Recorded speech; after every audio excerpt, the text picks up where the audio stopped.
नमस्कार दोस्तों, ये एफएम डूंगरपुर 89.6 मेगाहर्ट्ज़ और आइए शुरू करते हैं आपका अपना कार्यक्रम फ़िल्मी बातें। और आज जिन शख्स से मैं रूबरू होना जा रहा हूँ उनके बारे में मैं जानकारी दूँगा।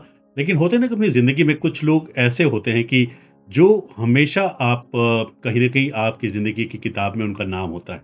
अगर मैं बात करूँ तो मेरे माता-पिता, मेरे नाना-नानी के बाद महाराज राजसिंह जी और उसके बाद ये जो शख्स मेरे सामने बैठे हैं अशोक भाटिया जी साहब मेरी ज़िंदगी के बहुत बड़े प्रेरणा जब मैं उधर मुंबई में था उस समय मेरे बड़े भाई साहब और जब कभी भी कुछ गाइड की ज़रूरत पड़ती थी तो हमेशा वो मुझे कहीं न कहीं आप ये कह सकते हैं कि मेरा दूसरा घर भाटिया जी के घर भी था, अशोक भाई साहब के घर पे था। प्रणाम भाई साहब बहुत-बहुत एक बार आपको और दोस्तों आपको ये भी बता दूँ कि ये जो फ़िल्म के बारे में मैं थोड़ी बहुत जो जानकारी रखता हूँ वो सब अशोक भाई साहब के कारण क्योंकि जब भी मेरी छुट्टी होती थी, भाई साहब मुझे बुलाते थे उनकी शूटिंग देखने के लिए और वहाँ पे ख़ैर ये कुछ व्यक्तिगत बातें हुई लेकिन सर एक बार फिर से आपका स्वागत है हमारे कार्यक्रम बातें फ़िल्मों की और अशोक जी भाई साहब के बारे में मैं बता दूँ कि हमारे मेवाड़ संभाग के एक गर्व कह सकता हूँ मैं, एक बहुत बड़ा हस्ताक्षर कह सकता हूँ। वैसे उदयपुर से एक बहुत बड़ा नाम है,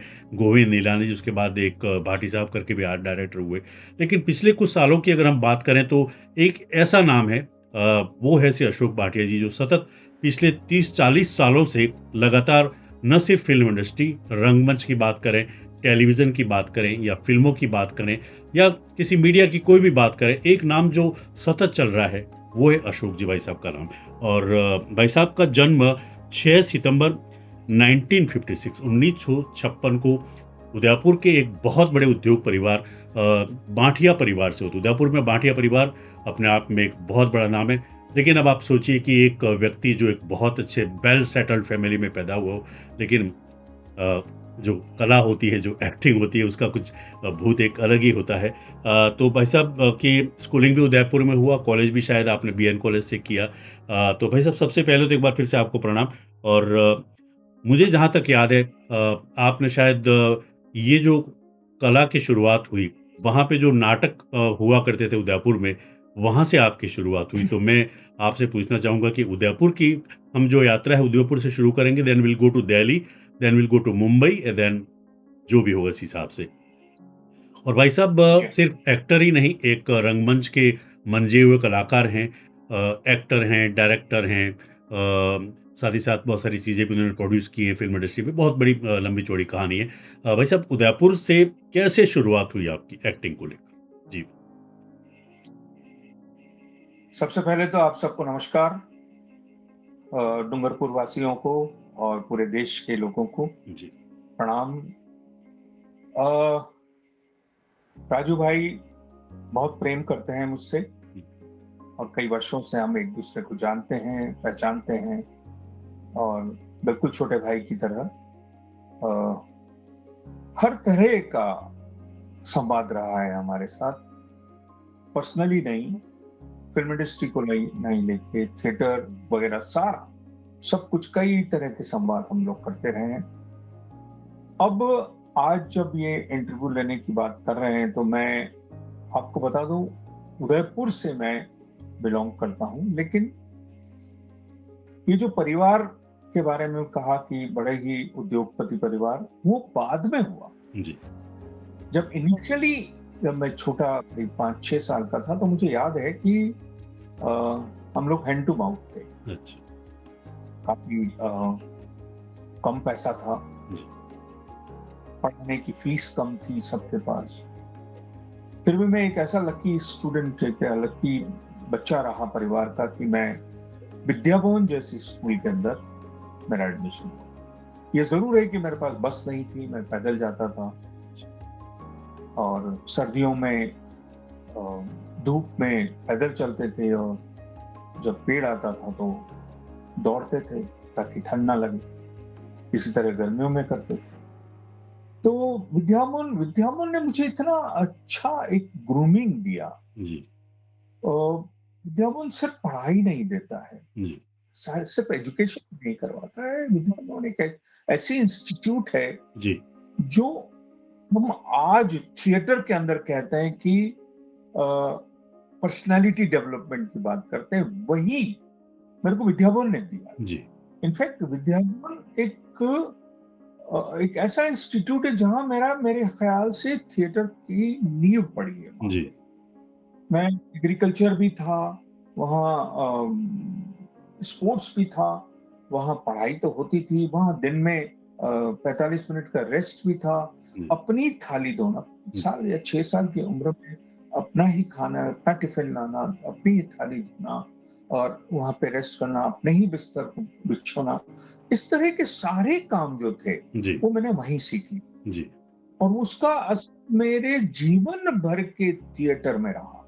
और वही तो पर्सनालिटी डेवलपमेंट है और वो भी थिएटर में ही आता है एक तरह से। जी, तो मैंने विद्याभवन से शुरू किया, फिर मैं करता रहा अपना, दूसरी जगह पढ़ाई करता रहा, फिर मैं कॉलेज चला गया, बीएन कॉलेज चला गया। अब मैं थिएटर तो मुझे समझ में नहीं आ रहा है, आज तक की समझ में नहीं आता है कि अचानक कहाँ से, क्योंकि मेरे परिवार में ना दूर-दूर से कोई कला नहीं, कुछ नहीं, आर्ट की तो बात ही नहीं होती थी, जी, जी, सिर्फ बिज़नेस की बात।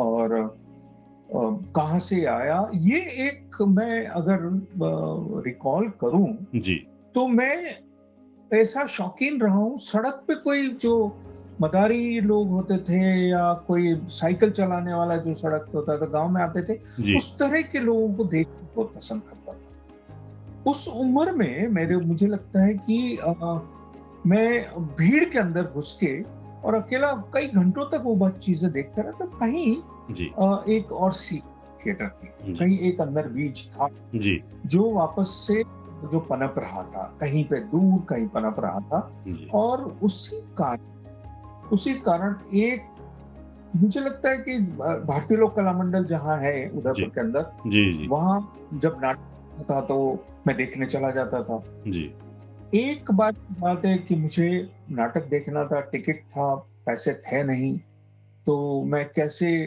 दीवार कूद के और पीछे के दरवाजे से जी, सांभर साहब ने मुझे जी। बड़ा वहीं पे बैठे थे वो दरवाजे पे, तो उन्होंने कहा ये चल ये बेटा बातें चल। मुझे आज बता रहे हैं आपको पहले पहले कभी इसके बारे में चर्चा नहीं हुई शायद, क्योंकि आपके ग्रोन अप के बाद ही हमारी मुलाकात हुई, इसलिए हो सकता है कि शायद ये चीज़ें मुझे एग्जैक्ट। इससे काफ़ी कुछ प्रेरणा, मुझे ही नहीं, बहुत सारे लोगों को इससे प्रेरणा मिलेगी कि क्योंकि मेरे दिमाग में एक अलग ही पिक्चर थी कि भाटिया फैमिली और वहाँ से दिल्ली, बॉम्बे।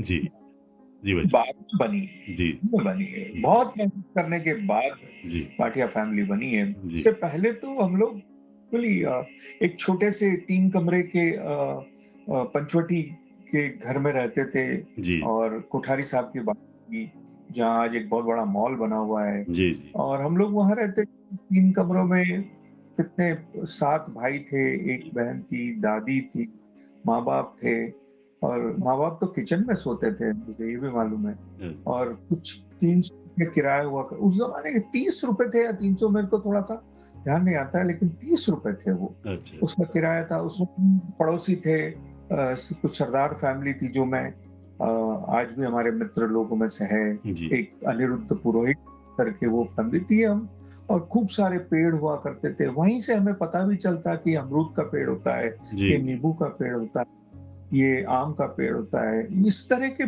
पेड़ों की जानकारी भी हमें वो पंचवटी के छोटे से, एक तरह का गाँव ही था उस समय, जी, उसमें उस लगा। और फिर धीरे-धीरे ये जब विद्याभवन की पढ़ाई खत्म हुई, जी। तभी ये सरदार जी दोस्त थे घर पे मेरे, भी उन्होंने उस समय घर पे भी आप एक्टिंग-वैक्टिंग किया करते थे? शौक था?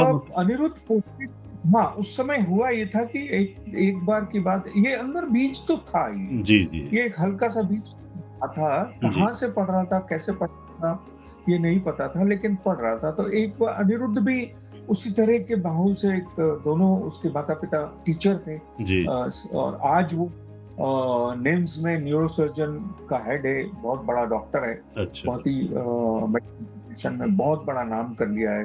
जी, कई देशों विदेशों में इन्होंने अपना नाम किया है और कई जगह पेपर पढ़े हैं जो बहुत ही अपना तो इस तरह के प्रोग्राम्स वो अभी भी करता रहता है। कई जगह कैंप लगाते हैं अनिरुद्ध जी, और जी, वहाँ मुझे भी बुलाते हैं कि वो किस तरह से बच्चे जो है डिसेबल बच्चे जो जिसे कहते हैं हम लोग, जी, जी। उनके ऑपरेशन किए। भी ऐसे बच्चे हैं जो आज भी मतलब जब चल नहीं पाते थे लेकिन आज चल पाते हैं। जी, जी। तो अनिरुद्ध एक बहुत तो वो और मैं मित्र थे, जी, आमने-सामने रहते थे। तो एक बार हमें लगा कि यार चलो हमारी कम्युनिटी जो बाड़ी है, जी। उसमें कुछ 50 साल रहते हैं, चलो उनके लिए एक नाटक किया जाए। अच्छा। तो उस उम्र में अनिरुद्ध ने लिखा जी, और हमने वो तख्ते हर एक के घर में जो तख्त थे, तख्त लेके आए, जी, उसका स्टेज सा बनाया, सामने तार बाँध के हमने पर्दा बनाया। जी, इस तरह से छोटे थे बहुत, जी। ये बात 13-14 की उम्र की है और देशभक्ति का एक नाटक था और हमने उसे मंचित किया था। लाइटें-वाइटें लगाई थी, तो वो एक शुरुआत तो जी। वहाँ से हो ही गई। उस समय किसी एक्टर धीरे से प्रभावित थे आप? हालाँकि उम्र 13-14 साल की रही होगी, लेकिन उस समय शायद धर्मेंद्र, राजेश खन्ना उनका ज़माना हुआ करता था। तो फ़िल्म-विल्म देखने का भी शौक अ था आपको? अ, शौक तो बहुत था, जी, जी। लेकिन कहाँ मौका कहाँ मिलता था, पैसे ही नहीं थे, जी, जी। हैं? जी। पिताजी थे मुझ में थोड़ा-सा उनका शौक था और वो कभी-कभी अकेले जाके पिक्चर देख के आते थे। ये मेरे अच्छा। को सुनने में आया कि जी। उनको बहुत शौक जी, जी। और ये जो आवाज़ है मेरी एक थोड़ी-सी अच्छी आवाज़ है जी, जी। मैं अपने आप को कहता हूँ, वैसे वो मेरे पिताजी से मिली है मुझे। अच्छा, अच्छा। पिताजी की भी बहुत बढ़िया आवाज़ थी जी। और इस तरह मेरे को थिएटर के अंदर ये रोमी जी। गुरविंदर सिंह ये लेके गए। वहाँ एक अच्छा। त्रिवेणी नाम की संस्था हाँ, थी बंगुर में। त्रिवेणी। जी, जी। त्रिवेणी नाम के मंगल सक्सेना मेरे गुरु जहाँ से मैंने पहला जी, थिएटर का कदम जी। रखा और हम लोग वहाँ नाटक नहीं करते थे। अच्छा, हम लोग नाटक की स्क्रिप्ट पढ़ा करते थे। अच्छा। शाम को 6 बजे सब बच्चे इकट्ठे हो जाते थे और ऐसा नहीं कि थिएटर करना, रिहर्सल शुरू कर देना और नाटक का मंचन करना, नहीं, हमारी ग्रूमिंग हुई है नाटक की स्क्रिप्ट पढ़ना, नाटक की स्क्रिप्ट को समझना, जी। ये कंटेंट है क्या? क्यों लिखा गया है? लेखक ने क्यों उस समय मैंने मोहन राकेश को पढ़ लिया था। जी, जी। अच्छा, उस समय रोशनी एक नदी है जैसा नाटक लेके लक्ष्मी नारायण लाल को पढ़ लिया था मैंने। तो उस समय तुगलक पढ़ लिया था। अच्छा। अब देख लीजिए गिरीश कर्नाड को भी उस समय पढ़ लिया था। मतलब 15-17 साल की उम्र में हमने आधे-अधूरे पढ़ लिया था। ये अपना कई इस तरह के नाटक, तो जी, इंटरनेशनल नाटक से एक्सपोज़र हो गया था मेरा। जी, तो आप देखिए 16-17 साल की उम्र में थिएटर पढ़ लेना जी, आपके अंदर कितनी बड़ी एक सीख शुरू कर लेता है अपने आप में।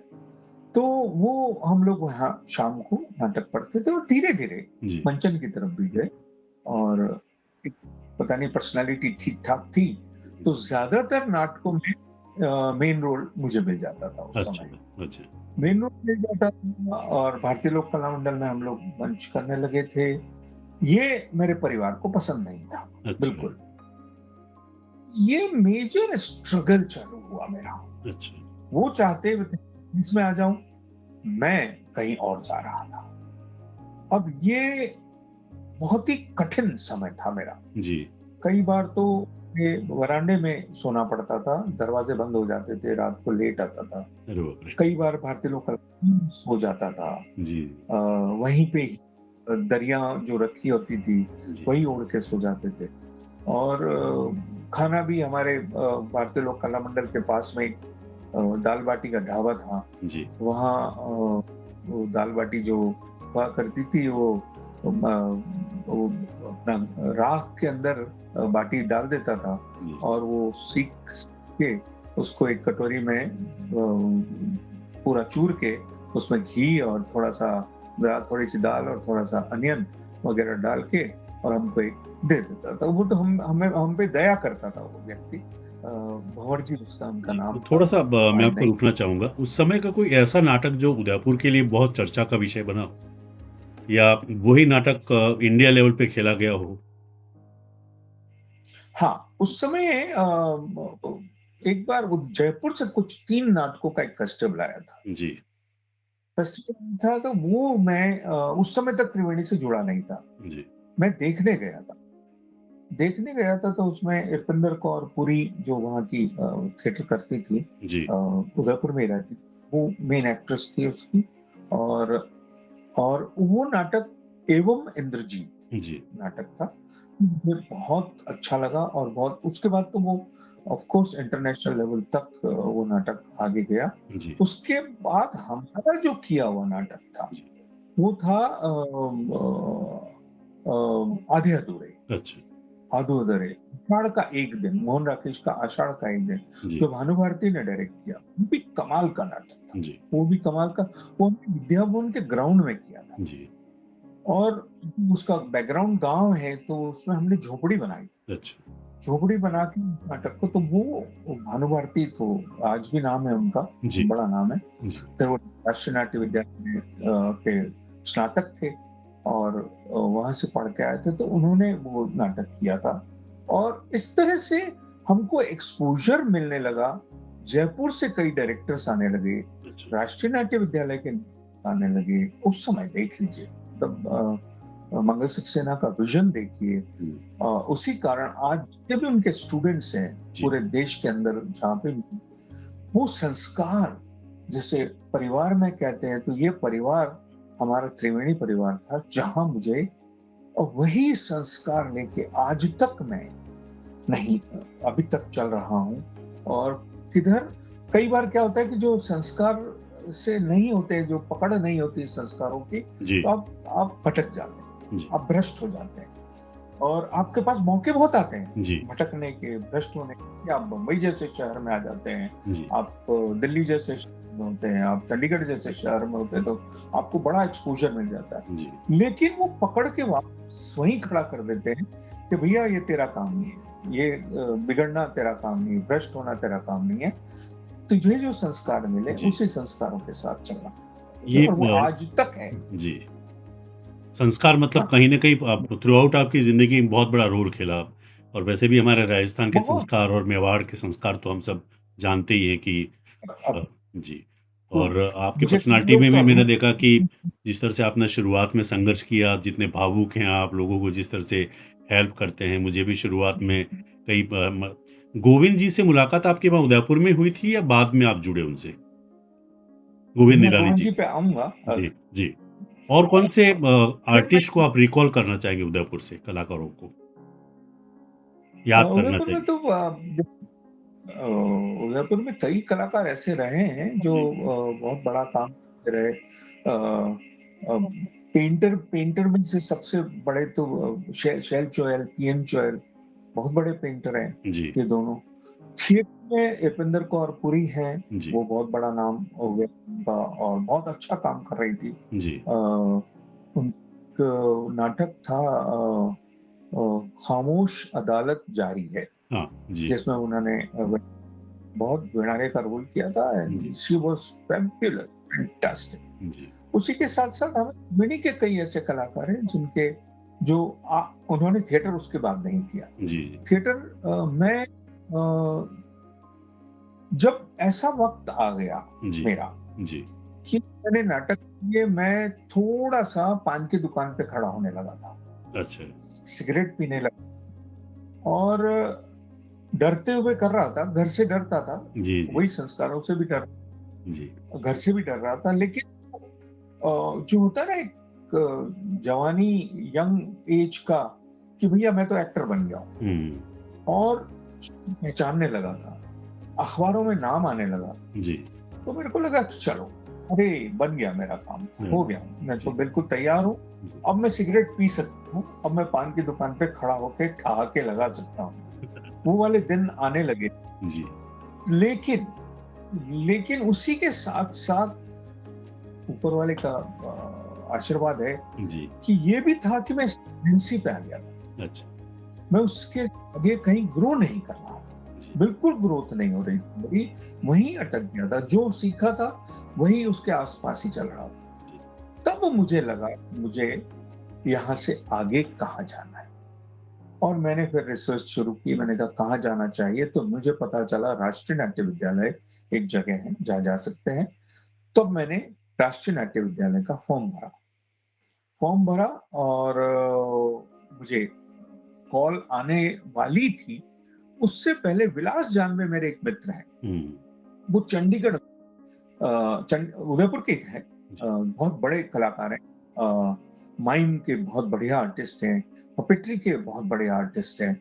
उन्होंने एक टेलीग्राम भेजा चंडीगढ़ से कि यहाँ पे एक इंस्टीट्यूट है पंजाब यूनिवर्सिटी के अंदर, डिपार्टमेंट ऑफ इंडियन थिएटर, और कहा कि आप आ जाओ, यहाँ पे एक हफ्ते के अंदर अंदर इंटरव्यू है और कुछ 12 स्टूडेंट्स को लेते हैं, 1 साल का कोर्स है, स्कॉलरशिप मिलती है 200 रुपया, और यहाँ आपका एडमिशन हो सकता है, लेकिन आपको यहाँ फिजिकली आना पड़ेगा।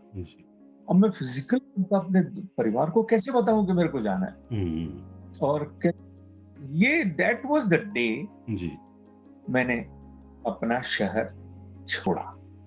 उस समय फाइनेंशियली सिक्योरिटी जिसे कहते हैं, नौकरी वगैरह, वो कहीं आपको चिंतित नहीं किया? जी बिल्कुल नहीं किया। जी बिल्कुल नहीं, क्योंकि जरूरियातें बहुत बढ़ाई नहीं थी मैंने। अच्छा, बहुत कम, ये इम्पोर्टेंट था, 2 टाइम बस, और कपड़े का थोड़ा शौक था, बाकी कोई ऐसा शौक नहीं था कि मुझे फाइनेंशियली प्रॉब्लम हो। हाँ, तो यहाँ मुझे उदयपुर छोड़ना पड़ा 77-78। ग्रेजुएट हो चुका, बीकॉम कर लिया था, कॉलेज के अंदर से कर चुका था, और फिर मैं वहां से चंडीगढ़ डिपार्टमेंट में इंटरव्यू देने गया। वहां करीब 65 स्टूडेंट्स थे और मैंने इंटरव्यू में टॉप किया था और इस तरह से मेरा एडमिशन हो गया। अब उन्होंने कहा कि आपका एडमिशन हो गया है, वहाँ स्कॉलरशिप मिल गई 200 रुपया, 200 रुपया स्कॉलरशिप मिल गई। और मैं बस उदयपुर से चंडीगढ़ पहुंच गया। चंडीगढ़ में वहां मुझे एक गुरु मिले डिपार्टमेंट के अंदर, जिनका नाम था कुमार साहब जी। हाँ, और अनुपम खेर भी शायद वहाँ पढ़ाया करते थे, जहाँ तक मुझे याद है। अनुपम खेर जी नहीं पढ़ते वहाँ के स्टूडेंट है। अच्छा जी। वो मेरे सीनियर, अच्छा मेरे सीनियर जी, वो निकल चुके थे, मैं जब था जी, वो निकल चुके थे। हाँ, और कुमार साहब वहाँ पे मेरे डायरेक्टर भी थे जी। उन्होंने मुझे रोल दिया, नाटक था जी, ईडिपस, ग्रीक ट्रेजेडी है, ईडिपस नाटक है, मैंने मेन रोल उसमें, और वो मुझे मिल गया। वो मुझे मिला और उसके 10 शो हुए वहीं स्टूडियो के अंदर। बहुत मेहनत की। मैंने कहा मैं शहर छोड़ के निकला हूँ, उम्र मेरी 21-22 साल की थी उस समय, और यहाँ से अगर मैंने फेलियर लिया तो मैं कहीं का नहीं रहूंगा, ना ही उदयपुर जा सकता हूँ, ना ही दूसरी जगह पे, मुझे मतलब जीवन भर भटकना पड़ेगा। तो मैंने एक ही फोकस रखा, थिएटर, और करता रहा। और जब उसके शोज हुए, इसमें एक किस्सा है बड़ा कि मैं अब तक 7 महीने हो गए थे वहां पे, और मैं प्रोविजनल स्टूडेंट था, क्योंकि उदयपुर यूनिवर्सिटी चंडीगढ़ में पंजाब यूनिवर्सिटी में रिकॉग्नाइज नहीं थी। अच्छा, तो रिकॉग्नाइज नहीं थी तो वो मेरे को अभी तक स्कॉलरशिप दे नहीं सकते थे। अच्छा, और मेरे को प्रोविजनल एडमिशन दे चुके थे, लेकिन अभी कंफर्म एडमिशन नहीं मिला। फिर भी मैं स्टूडेंट था, थिएटर भी कर रहा था, और वहाँ के भी गुरु थे, सबका फेवरेट भी था मैं। अब क्या, 7 महीने बीतने वाले थे जी, और खरीद यार 1-2 दिन बाकी थे, तो कुमार साहब बड़े मतलब मुझे बहुत प्यार करते थे। अभी कुछ दिनों पहले मेरी उनसे बात हुई, वो 81 के हो गए हैं। उनका बर्थडे था, विश भी किया, उनसे बात भी हुई। तो उन्होंने अपना स्कूटर उठाया और एडमिनिस्ट्रेशन ऑफिस गए, और सुबह से शाम तक 4 बजे तक मेरा ही काम। अच्छा, उसका फायदा ये कि हमारे वाइस चांसलर साहब मेरा ईडिपस देखने आए थे। अच्छा, और वो इतने इंप्रेस हुए थे मेरी परफॉर्मेंस से, तो मेरे को बुलाया था कि स्टूडेंट कौन है, ये बच्चा कौन है। तो जब मैं कुमार साहब ने मिलाया था, क्या तो रोल वहीं किया पे था? उन्होंने कह दिया था, एडिपस में आपने क्या रोल मैंने किया था? एडिप जी, अच्छा, एडिपस किया। जी, अजीजों, जी, खानदान कैडमस की बेल पर खिलने वाले नए फूलों, जी, इस फरियाद का मकसद क्या है? जी, ये शाखें, ये फूलों के हार, ये शहर में फैला हुआ मुकद्दस धुआं, किसी खबरसा पर यकीन न करते हुए हम बजाते हैं खुद ईडिपस, जी। वजह दरियाफ्त करने के लिए आए। अभी भी डायलॉग तो याद है ये आपको? आज भी जी। आज भी सर्वाइव कैसे करते और थे वहाँ यहाँ पे? मेरे को सर्वाइव कैसे करते थे वहाँ है पे? सर्वाइव कैसे करते थे वहाँ पे? लास्ट जानवे के साथ रहता था। अच्छा, अच्छा। जी, जी। मैं जानवे और दो और एक पूना, दो पूना के और साथी थे हमारे, जी, विवेक और मैं थोड़े नाम भूल रहा हूँ। जी। हम तीनों साथ रहते थे। अच्छा, अच्छा। उन्होंने खाना खिलाया, उन्होंने मुझे रखा। हुँ। उन्होंने एक सेक्टर 16 डी में जी, एक कमरा ले रखा था उन लोग, अच्छा। उसी में मैं भी रहता था। जी, लेकिन मेरे पास मिल गया था। जी, हॉस्टल में खाना नाश्ता मिलता था मुझे, जी, फ्री था, वो स्कॉलरशिप था। तो ये 7 महीने के बाद हो गया। उदयपुर यूनिवर्सिटी भी रिकॉग्नाइज हो गई और मुझे शाम को 4 बजे फीस देने के लिए बोला। मैंने कहा मेरे पास पैसे तो नहीं है। हुँ, कुमार साहब ने अपनी जेब से पैसे निकाले और कहा ये ले और जाके, जी, और उसके बाद मुझे स्कॉलरशिप की वो प्रोसेस बना जी, और वो स्कॉलरशिप में मैंने वहाँ पैसे लौटा दिया उनको जी, और वहाँ 1 साल में जी। वहाँ करता रहा। फिर मैंने राष्ट्रीय नाट्य विद्यालय में एनएचडी। अपना फॉर्म भरा, जी, नेशनल स्कूल हुँ, ड्रामा, वहाँ फॉर्म भर दिया। तो अगले वर्ष मुझे नेशनल स्कूल ड्रामा में एनएसडी में एडमिशन मिल गया। वहाँ मैं 3 साल रहा। अच्छा, 3 साल ही फोकस रहा मेरा। वहाँ स्कॉलरशिप भी मिलती थी। वो राजस्थान संगीत नाटक अकेडमी की स्कॉलरशिप थी। वो मुझे सेंट्रल अकेडमी सेंट्रल स्कॉलरशिप नहीं थी, मेरी स्टेट की स्कॉलरशिप थी, राजस्थान नाट्य ये संगीत नाटक अकेडमी। हुँ, तो मैं वहाँ से स्कॉलरशिप सीधी पहुंच जाती थी ड्रामा स्कूल। और ड्रामा स्कूल का जो 3 साल है वो एक बहुत ही खूबसूरत, बहुत ही बढ़िया और थिएटर की ग्रूमिंग कंप्लीट वहाँ। वहाँ पे कौन-कौन से नाटक उसके अनुभव मिला आपको एनएचडी में? एनएसडी में विद्या सुंदर सबसे पहला नाटक बीवी कारंत साहब के साथ।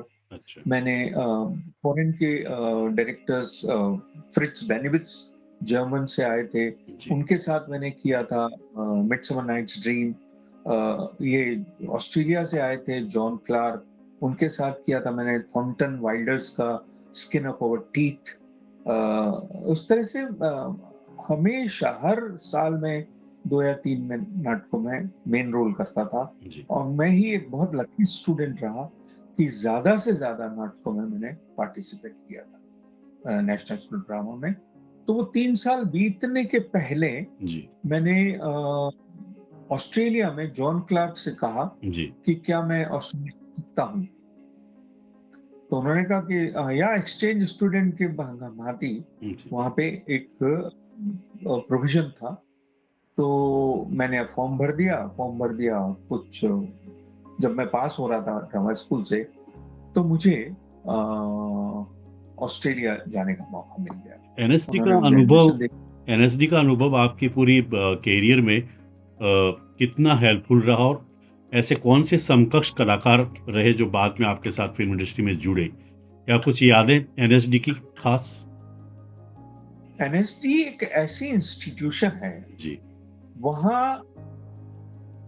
आप एक संस्था को, जैसा परिवार होता है, जी, परिवार के बड़े बुजुर्ग होते हैं, एक घर होता है, वो एनएसडी को ओन करने लगते हो आप।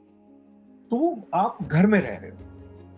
अब घर में आप अच्छा काम कर रहे हो, खराब काम कर रहे हो, ये आप पे डिपेंड करता है। क्या आप माँ-बाप की जो जो स्कूल है, ड्रामा स्कूल है, वो एक तरह के माता-पिता हैं, जी, बड़े भाई हैं। जी, और वो उस इंस्टीट्यूट में माता-पिता की तरह आप एक बच्चे की तरह बिहेव करें। जी, अगर आप एक बच्चे की तरह, ये है कि आप करियर भी वहाँ बनाएँगे, आप बाहर जाके पैसा भी कमाएँगे, जी, आपकी यादें सब कुछ। और अगर आप भ्रष्ट हो गए, आप गलत काम के लिए जा रहे हैं, तो आपका माँ-बाप रोकता है, एनएसडी रोकता है उस सबको, लेकिन वो कब तक रोकेगा, अगर आप सच में बुरा बनना चाहते हैं। तो वहां आपको एक हमेशा ये डर लगा रहता है 3 वर्षों तक कि आप एक व्यक्तित्व बन के निकले वहां से, अच्छा। और वो व्यक्तित्व ऐसा बन के निकले कि आप जो फ्यूचर है आपका, वो आज इस 3 वर्षों पे डिपेंड करता है।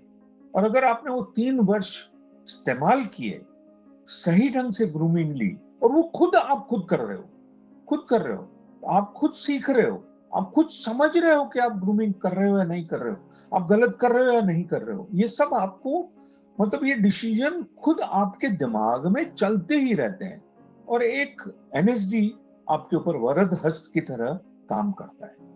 तो वो जो 3 साल का आपका एक परिवार, एक पूरा का पूरा, जिसे कहते हैं कि आप अपने शहर को छोड़ के, अपने परिवार को छोड़ के, एक 25 विद्यार्थियों के एक कुनबे के साथ रहने लगते हो, जहां आप प्रेम भी है, टकराव भी है, आप किस तरह का जीवन जीना चाहते हैं, कितने लोग आपको इन्फ्लुएंस कर रहे हैं, कितने लोग, और आप अपने आप से कितने, ये आपको हमेशा पता रहता है कि आप ग्रो कर रहे हैं या नहीं कर रहे हैं। तो और बाहर के इंटरनेशनली आप एक्सपोजर ले रहे हैं, आप इंडियन एक्सपोजर ले रहे हैं, आपको अच्छे काम के लिए तालियां मिल रही है, आपके अखबारों में नाम आ रहे हैं, आप नेशनली नोन होते जा रहे हो, जी। आपके पास कितने मौके हैं, वो जो नेशनल स्कूप ड्रामा जो देता है आप एक स्टूडेंट को बनने के लिए, ये कोई और प्रोफेशन के अंदर नहीं मिलेगा आपको, क्योंकि आप हर तरह के किरदार को जी रहे हो वहां। जी। आप अगर इंजीनियरिंग कॉलेज जाएंगे तो वहाँ इंजीनियरिंग बनेंगे, इंजीनियर बनेंगे, डॉक्टर, मेडिकल कॉलेज में जाएंगे डॉक्टर बने, लेकिन यहाँ आपको सब तरह का ग्रोथ मिल रहा है, आप सब तरह के किरदारों को जीने की कोशिश कर रहे हैं, वो, और वो भी 24 घंटे काम करते हैं। आपको समझ ही नहीं आता है कि आपको कोई थकान होती है, कोई सोना है, आपको कोई एंटरटेनमेंट चाहिए, कुछ नहीं, वही आपका एंटरटेनमेंट था, वही का काम, वही काम। तो कुछ ऐसे डायरेक्टर्स थे जो आपको साइकोलॉजिकली समझ जाते थे कि इसको क्या प्रॉब्लम आ रही है, उस प्रॉब्लम को इंडिविजुअली सुधारते थे। बीएम शाह जैसे डायरेक्टर थे, या एम के रैना जैसे डायरेक्टर थे, या भानु भारती जैसे डायरेक्टर भी वहां पे पढ़ाने आए। बाहर के डायरेक्टर, फ्रिट्ज बेनिविट्स जैसा एक ऐसा डायरेक्टर जो मेरे रूम में भी रहता था, अच्छा। एनएसडी जिस कमरे में मैं रहता था वहीं वो रहता था, और मतलब उसको वो कमरा साफ सुथरा लगा, अच्छा लगा, तो कहता है नहीं मैं तो स्टूडेंट के साथ ही रहूंगा। अच्छा। और वो ही मेरे साथ प्ले भी, हाँ और वही मेरे साथ एक प्ले भी करवा रहा है, जी। जो मिडसमर नाइट्स ड्रीम, जिसमें मैं बॉटम का रोल कर रहा था। जी। और ड्रामा स्कूल के अंदर सबने कहा था कि ये बहुत ही किंगली रोल के लिए फिट है, लेकिन फिट्स बेनिविट्स ने मेरे को एक वर्कर का काम दिया, अच्छा। वर्कर का रोल।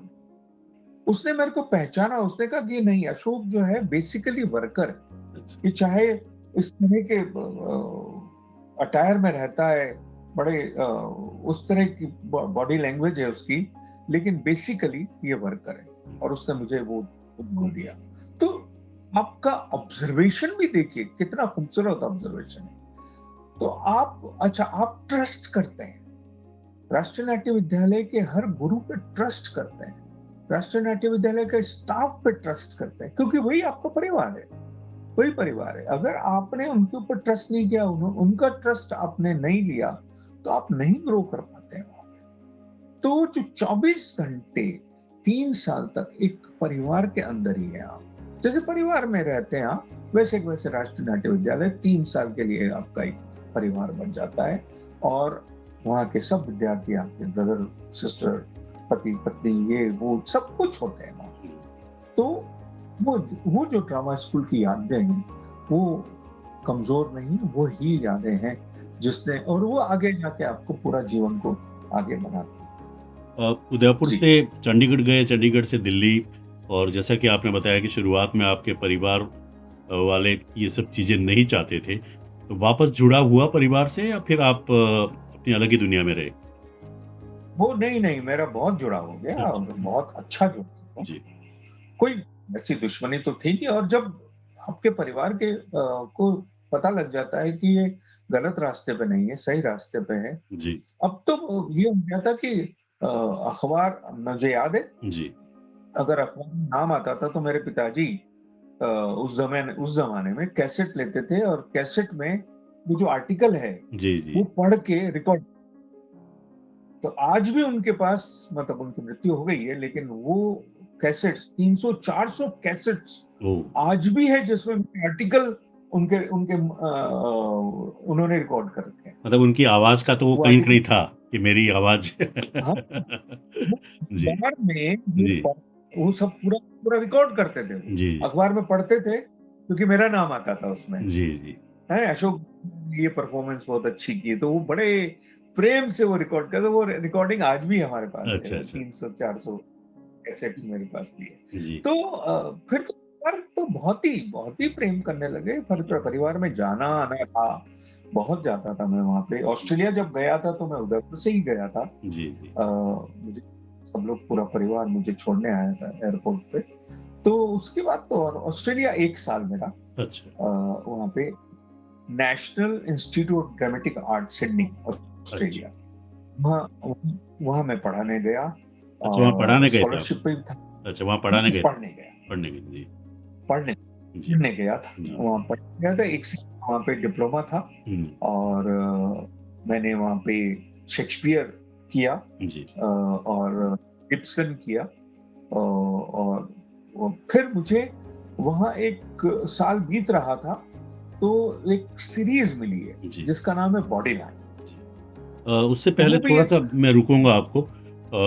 दिल्ली जी। एनएसडी और सिडनी का जो आपका इंस्टीट्यूट था ड्रामा का, क्या कुछ कहना चाहिए अंतर पाते हैं आपके मतलब वो जो इंटरनेशनल लेवल का और हमारे यहाँ का इंडिया का जो एनएसडी, किस तरह से डिफर करेंगे आप? मुझे लगता है कि हम लोग जो जी, इंडियन थिएटर्स जी, या इंडियन थिएटर जो जिस तरह का हम करते हैं, जी, वो थोड़ा इम्बाइब थिएटर है, वो इमोशनल थिएटर है, जी, और वो वहाँ का जो थिएटर, वो एक्सटर्नल थिएटर है, वो फिजिकल थिएटर है। अच्छा, तो आपका इमोशन जो है, जी, वो इमोशन आपके देश के अंदर जो सीखा है आपने, जो इमोशन को सीखा है, जी, जो इम्बाइब करना सीखा, कैरेक्टराइज़ेशन को इम्बाइब करना सीखा है, जी, आप सतही तरीके से नहीं करते हैं, आप उसको जीने की कोशिश करते हैं उस कैरेक्टर को, वो कहीं लैक करता है जी, वहाँ पे। बहुत ही, तो वो थोड़ा सतही हो जाता है, बहुत एक्सटर्नल हो जाता है। जी, हाँ, तो वो जो है वो थोड़ा-सा जी, वो दिक्कत है वहाँ पे। जी, लेकिन एक्सट्रीमली डिफरेंस जी, है, एक्सट्रीमली डिफरेंट। मतलब यहाँ जो सीख के चला गया था, जी, जी, उससे कोई बहुत एडिशनल कुछ सीखने को वहाँ, हाँ, लेकिन फिर भी कहूँगा, जी, हर स्टूडेंट को एक्सपोज़र के लिए जी, 1 साल के इस तरह के कोर्सेज़ कर लेने चाहिए। जी, इतना बड़ा एक्सपोज़र है जी, आप पूरी दूसरी कम्युनिटी के साथ रहते हैं। आप की लैंग्वेज अलग हो जाती है, अंग्रेज़ी भाषा हो जाती है पूरी पूरी। आप नए तरह के प्रैक्टिकल सिस्टम में रहने लगते हैं, जबकि आप हिंदुस्तान में बड़े इमोशनल सिस्टम में रहते हैं। एनएसडी की कुछ यादें जो एक्टर्स आपके साथ काम किया हो और बाद में भी आपके साथ जुड़े हों वहाँ पे या जिनका एक अलग हाँ, मुकाम हासिल हुआ हो? जी, एनएसडी में जैसे मेरे बैचमेट्स थे, जी, वो है हिमानी शिवपुरी, इन दोनों बहुत बड़ी एक्ट्रेस है। जी, वीरेंद्र सेना, वो भी मुंबई में ही है, हमारे साथ ही है यहाँ पे। जी, अशोक मिश्रा जी, जो बहुत बड़े राइटर हैं, इस जी, समय काम करते हैं मुंबई में। जी, उनके बेटे ने अभी एक फ़िल्म बनाई थी, कटल, जी, अशोक मिश्रा ने लिखी थी, और उन्होंने तो वो बनाई थी। वो भी अभी मेरा बैचमेट में ही है। जी, और पूर्णिमा साइकिया, जो आसाम में है, जी, बहुत बड़ी एक्ट्रेस हैं। जी, सुंदरश्री, एक बहुत बड़ी एक्ट्रेस है, जो बैंगलोर में बहुत बढ़िया काम कर रही है। जी, वैसे ही मुंबई में हम बीएम व्यास करके जयपुर से हैं, जी, वो बहुत बड़े लेखक हैं, बहुत बढ़िया लिखते हैं, वो भी मुंबई में ही हैं। और मेरे बैचमेट में बाकी ये हम 7-8 लोग यहाँ हैं। जी। अभी अनामिका हक्सर, जी। वो भी मेरी बैचमेट है। उसने अभी-अभी एक फ़िल्म बनाई थी, जी। बहुत बड़ी फ़िल्म बनाई थी। तो थिंक एनएसडी के जितने भी मुंबई आए हम लोग, जी, जी। बहुत सक्सेसफुल हैं। एनएसडी ने कहीं न बहुत कहीं सक्सेसफुल हैं, जी। बहुत बढ़िया ग्रूमिंग करता है जी, एनएसडी, जी। बहुत बढ़िया। एक और बहुत बढ़िया बात है कि मुंबई में मैंने जी। मतलब हम पूरी क्लास से मैंने सबसे ज़्यादा थिएटर किया है। अच्छा। हाँ, जिस थिएटर इंस्टीट्यूट से मैं आया जी। और उस थिएटर को करना मेरा फर्ज़ बनता था, जी। वो मैंने बम्बई में यूँ चालू किया। रखा आपने। जी। जै जैसे फॉर एग्ज़ाम्पल एक नाटक है चाणक्य। जी। हाँ, चाणक्य जोशी के साथ मैं आज 21-22 वर्षों से ओह! उस नाटक में अमात्य राक्षस की भूमिका करता हूँ। जी, जी। तो 22 वर्षों तक एक ही नाटक को करना, जी। मतलब ये एक अपने आप में बहुत बड़ी अचीवमेंट है। जी। और वही कैरेक्टर कर रहा हूँ। जी, अब तो थिएटर को जी, अब थोड़ा वापस सिडनी जाएँगे, वो कुछ बता रहे थे आप वहाँ पे बॉडी लाइन सीरियल के बारे में। जी।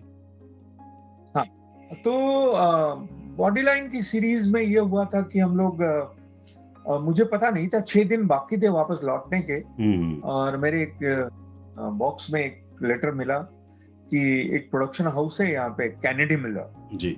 वो एक सीरीज़ बना रहा है जिसका नाम है बॉडी लाइन। जी। मैंने कभी बॉडी लाइन सुना नहीं था उससे पहले। अच्छा। उससे पहले मैंने सोचा बॉडी लाइन क्या होगा? मैं वहाँ पे अपने स्टूडेंट्स के साथ राजस्थानी फ़ोक थिएटर करता था। अच्छा। हैं, अंग्रेज़ों को अच्छा। सिखाता था। जी। लंच के टाइम में मेरी क्लासें होती थी, मैं उनको सिखाता था फ़ोक थिएटर। तो जी। मेरे को लगा किसी ने देख लिया मुझे, तो वो बॉडी लाइन कुछ होगी। उस हुँ। बॉडी के बारे में जी। तो मेरे को एक लेटर मिला, आप हमको मिलने आ सकते थे। जी। तो मैंने कहा ठीक है। जी। मैं गया। जी। तो वहाँ उनके ऑफिस में सबसे पहले मेरे को एक उनके डायरेक्टर साहब थे, जी। उनका नाम था जॉर्ज हुल्बी। अच्छा। वो मिले और उन्होंने पूछा कि आपने कभी बॉडी लाइन का नाम सुना है? मैंने कहा कि बॉडी लाइन तो यही होगा कि नहीं, नहीं, ये क्रिकेट के ऊपर सीरीज़ है। अच्छा। मैंने क्रिकेट बॉडी लाइन? नहीं, कभी नहीं सुना मैंने। जानता भी नहीं हूँ। उन्होंने कहा कि पटौदी को जानते हैं? मैंने कहा कि हाँ, बिल्कुल हमने देखा है पटौदी को तो खेलते हुए। पटौदी तो बहुत ये है, वो है और सिक्सर मारते थे, ये करते थे, वो करते थे। तो मैंने देखा भी है उदयपुर में एक बार उन्होंने पटौदी जब आए थे, जी। तो उन्होंने relax, relax my dear I am not talking about this Pataudi. I am senior talking Pataudi. About his father, senior Pataudi. Senior Pataudi, Iftikhar Ali Khan Pataudi. जी। और वो अपने केबिन में मेरे को ले गए और सामने एक फोटोग्राफ लगा हुआ था हुँ, हुँ।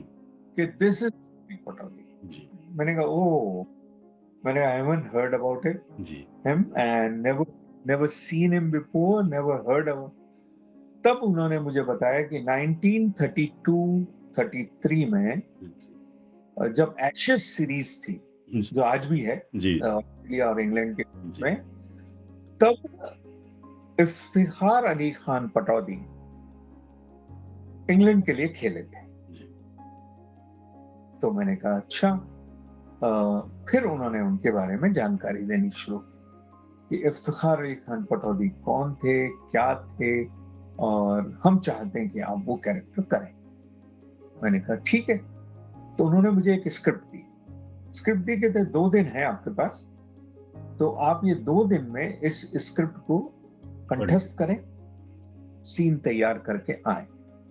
अब आपको बताता हूँ, देखिए डेस्टिनी क्या होती है। जी। मतलब सेकंड ईयर में जी। ड्रामा स्कूल में था, जी। तो हम कर्नाटक गए थे यक्षगाना सीखने के लिए। जी। 1 महीने का हमारा टूर था। जी। वहाँ हम यक्षगान सीख रहे थे और सीखते-सीखते कुछ अंग्रेज लोग वहाँ घूमते थे, अच्छा। उसी इंस्टीट्यूट। जी। तो वहाँ एक मार्क गूल्ड नाम का एक अंग्रेज भी घूम रहा था। अच्छा। तो बातों-बातों में उनसे पहचान हुई, वो ऑस्ट्रेलियन था। जी। ऑस्ट्रेलियन था, हम भी वहीं पे बातें करते रहे, कुछ दिन मिलते रहे। फिर मैं ड्रामा स्कूल आ गया वापस 1 महीना कंप्लीट होने के बाद। मार्क गूल्ड 4 दिन के बाद कर्नाटक से दिल्ली आया। अच्छा। दिल्ली आया, रात में उसके पास ठहरने को कोई जगह नहीं थी।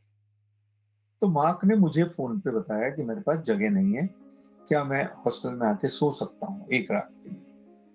मैंने मदद की उसकी, वो आ गया, आके और मेरे साथ रहा। कट टू मार्क गूल्ड मुझे सिडनी में मिलता है। अच्छा। सिडनी, वो जब बाद में सिडनी चला गया। हुँ। सिडनी में मिलता है, 6 सितंबर को मेरी बर्थडे मनाता है अपने घर में, अच्छा। हैं? और 12-15 फीट लंबा बाँस बाँधता है अपने घर के ऊपर हुँ। और उसके ऊपर एक झंडा है, झंडे के ऊपर लिखता है हैप्पी बर्थडे अशोक। ओह! और हम वहाँ जी। वहाँ मित्र बन गए। अच्छा। मित्र और मित्र हो गए, मिलना हो गया हमारा शुरू हो गया। वो एक छोटा-सा रिकॉर्डिंग स्टूडियो चलाता था, अच्छा। उसकी वाइफ और दोनों। जी। अब मेरे पास बॉडी लाइन आया। बॉडी लाइन आया, सीन मिला मुझे जी। और उन्होंने कहा कि आप ब्रिटिश एक्सेंट चाहिए। जी। ब्रिटिश एक्सेंट के बारे में कुछ नहीं जानता, हुँ। कोई जानकारी नहीं थी। मैंने मार्क को फ़ोन किया, मैंने कहा मार्क ऐसा-ऐसा हुआ है, मेरे को बॉडी लाइन के लिए रोल के लिए बुलाया गया है जी। और क्या मैं कहता है अच्छा, don't worry, you come over, give me the scene, I will bring an actor who knows the British accent, the Australian actor, but he knows about it. जी। And I'll record that scene, the entire scene, and give it to you, and you can keep on hearing, and get the essence of that British accent. जी। उसने किया मुझे ऐसी मदद की। आप देखिए destiny देखिए कहाँ मिला था वो। हुँ। सेकंड ईयर में था, कर्नाटक में मिला था। जी। खैर साहब, ये इसने मेरे को रिकॉर्ड करके वो सीन दिया। सीन दिया और मैंने वो लेके 24 घंटे सुनता रहा, कान पे लगा के। उस समय तो वो छोटा-सा एक कैसेट था, उस पे सुनता और वो लेके मैं जिस दिन इंटरव्यू था, वो मैं वहाँ पहुँचा तो देखा 15-17 ऑस्ट्रेलियंस वहाँ बैठे हुए थे, एक ही कमरे में, और मैं अकेला इंडियन वहाँ पहुँचता हूँ और इंटरव्यू मेरा ऑडिशन था। उन्होंने कहा अच्छा डू द सीन, और मैंने सीन शुरू की। तो सीन करते-करते मैंने थोड़ा-सा परफॉर्म करना शुरू कर दिया। तो उन्होंने कहा नहीं, आप परफॉर्म मत कीजिए, खाली ऐसे ही रीड कर दीजिए, स्क्रिप्ट ले लीजिए और रीड कर दीजिए। तो एक्सेंट तो मुझे थोड़ा-सा आ गया था। मैंने रीड किया, पूरा सीन जैसे ही कंप्लीट हुआ, वो साइलेंस जो था कुछ 20 सेकंड का होगा, 25 सेकंड का होगा, मुझे घंटे का लगा वो साइलेंस उस दिन। वो था तो 20 मिनट 20 सेकंड का, और मुझे लग रहा है कि क्या हो गया, 2 घंटे बीत गए, कोई बोल क्यों नहीं रहा है। और अचानक कोने से एक आवाज आई, आई थिंक गुड। बाप रे, कांग्रेचुलेशंस कांग्रेचुलेशंस कांग्रेचुलेशंस। और मुझे वो इफ्तिखार अली खान पटौदी का रोल मिला। उसी समय उन्होंने मुझे एक मार्क डेविड लिंच नाम के एक एजेंट से मिला दिया। ये आपके टिकटिंग का, दूसरा आपके यहाँ पे जो, देखिए कितना प्रोफेशनलिज्म है कि मुझे 6 दिन के बाद यहाँ से निकलना है जी, मेरा टिकट चेंज करवाना है, मुझे आर्टिस्ट गुल्ड का मेंबर बनना है, मुझे डेट्स का पता लगना है, मुझे क्या सिस्टम बनेगा वहां का, सारा 6-7 घंटे के अंदर मेरा वो सिस्टम पूरा बन गया, मेरा टिकट बदल गया और वो मुझे एक एजेंट मिल गया। आप देखिए कितना प्रोफेशनलिज्म है वहां पे। और इस तरह से मैं 1 साल सिडनी में और रहा, बॉडी लाइन की शूटिंग करता रहा। वहां पे मुझे बहुत अच्छे एक्सपीरियंसेस हुए। क्रिकेट थोड़ा खेला हुआ था जी, पहले भी खेला हुआ था, क्रिकेट जानकारी थी जी। लेकिन वो नहीं थी कि बॉलिंग मशीन से कोई बॉल करेगा और मेरे होंठों पे लग जाएगी, मुझे नहीं जानकारी थी। जी। ऐसी शार्प आई थी, मिस कर रहे थे। अच्छा जी। और लेकिन बहुत खूबसूरत, बहुत ही इतना जबरदस्त एक्सपीरियंस, और इस तरह का काम करने का तरीका, जी। ओ हो। हम पहले 4 महीने तक तो खाली टेलीविजन पे क्रिकेट देखते थे। अच्छा। हम क्रिकेट खाते थे, हम क्रिकेट पीते थे, हम वो रिची बेनॉर्ड नाम का एक वो हुआ करता था, ऑस्ट्रेलियन खिलाड़ी थे, कमेंटेटर। कमेंटेटर, बाद में हाँ, कमेंटेटर। कमेंटेटर। जी। हाँ, रिची बेनॉर्ट से मुलाकात होना। इमरान खान ऑस्ट्रेलिया, वहाँ पाकिस्तान से आए हुए थे। जी। उन्होंने मुझे पूछा भी था जी। कि कैन यू प्ले क्रिकेट? जी। I said I cannot play cricket, but I can act as like a player, you know. तो अच्छा। ऐसी हमारी, हाँ, ऐसे कई लोगों से मुलाकात भी हुई। जी। और 4 महीने तक जी। सिडनी क्रिकेट ग्राउंड पे जी। हम लोग रोज जाते थे। जी। और फिर क्या किया, ऑस्ट्रेलियन एक्टर्स और इंग्लैंड के एक्टर्स, इंग्लैंड टीम के एक्टर्स और वो एक्टर्स दोनों के बीच में क्रिकेट मैच शुरू करवा दिए, अच्छा। ताकि वो जो राइवल, अरे देखिए प्रैक्टिस, आप देखिए ग्रूमिंग तैयारियां कैसे होती है किसी तरह की, वो उन्होंने वैसे करवाना शुरू किया। वो करते गए, करने के बाद हम लोग शूटिंग पे आ गए, शूटिंग शुरू हो गई और बहुत मजा आता था, बहुत अच्छा लगता था। बहुत बढ़िया टीम थी। और कौन सा एक्टर है जो आज बहुत बड़ा स्टार है, अ, अरे मैं नाम भूल रहा हूँ। जी। रिची सिंगर या ऐसा नाम था, वो आज बहुत बड़ा स्टार है। तो उनके साथ हमारे जो, जिन्होंने ब्रेडमैन का रोल किया, जार्डीन का रोल किया, जी। जार्डीन का रोल, कैप्टन थे हाँ, इंग्लैंड के। हाँ, इंग्लैंड के कैप्टन जो थे, इस तरह से बहुत अच्छे, मुझे बहुत अच्छा रखा उन्होंने, बहुत मजा आया, बहुत अच्छा काम किया मैंने। इसी के साथ साथ मैंने एक और आपको बताऊंगा कि मैं जब सिडनी में था, जी। तो मुझे शुरू में जो स्कॉलरशिप थी, $100 एक वीक के मिलते थे। ये किस्सा भी बहुत अच्छा है, आपको बड़ा मजा आएगा जी। कि मेरे पैसे थोड़े से कम होने लगे थे, और मैं सुबह इंस्टीट्यूट चला जाता था, शाम को 6 बजे खत्म हो जाता था, वहाँ थिएटर करता था, थिएटर की रिहर्सल्स करता था। वहाँ एक दिन मेरे को एक हमारे वहीं के मित्र रेस्टोरेंट ले गए, इंडियन रेस्टोरेंट, एयर इंडिया का रेस्टोरेंट है वो, मयूर नाम का। जी। तो जो रेस्टोरेंट था बहुत खूबसूरत था, जी। मयूर पंख की तरह उन्होंने डिजाइन किया हुआ था। अच्छा। और तो मैं चाहता था कि मैं वहां पे काम करूं 4-5 घंटे, थोड़े पैसे मिल जाएंगे और वो पैसे अपने खर्चा निकाल सकता हूँ। जी। तो उन्होंने कि आपका पासपोर्ट चाहिएगा, ये चाहिएगा। खैर वो इंडियन मैनेजर था वहां का, तो उन्होंने अल्टीमेटली मुझे काम दे दिया। जी। मैं वहां बार में काम करता था। अच्छा। मेरे को ग्लासेस धोने का काम दिया उन्होंने पहले। अच्छा। फिर मेरे को ऐसे ऐसे काम, फिर किचन में बर्तन मांजता था, अरे वाह! बड़े बड़े बर्तन जो होते थे। फिर उन्होंने मेरे को साफ करने का, इतनी बड़ी रेस्टोरेंट थी वो, 2-3 मंजिलें थी, 2 फ्लोर 3 फ्लोर थे, वो सारा मेरे को सफाई करनी पड़ती थी। तो 4-5 घंटे में थोड़े पैसे मिल जाते थे मेरे को। तो ऐसे मैंने करीब नहीं तो 18 हफ्ते काम किया वहां पे। और रात को 1-1:30 बजे मैं छूटता था वहां से, वहीं से निकलता था, घर आता था, और सुबह 6 बजे 7 बजे इंस्टीट्यूट चला जाता था, शाम को 6 बजे मैं। तो मैंने इस तरह से एक एक्सपीरियंस आपको बताना था, तो वो भी बताया मैंने कि मैंने वहां पे मैं काम किया, और वो काम मेरे को बहुत उस काम को करने से मेरे अंदर बहुत कॉन्फिडेंस बढ़ा। अच्छा। बहुत, और वो मैं एंजॉय करता था वहां पे।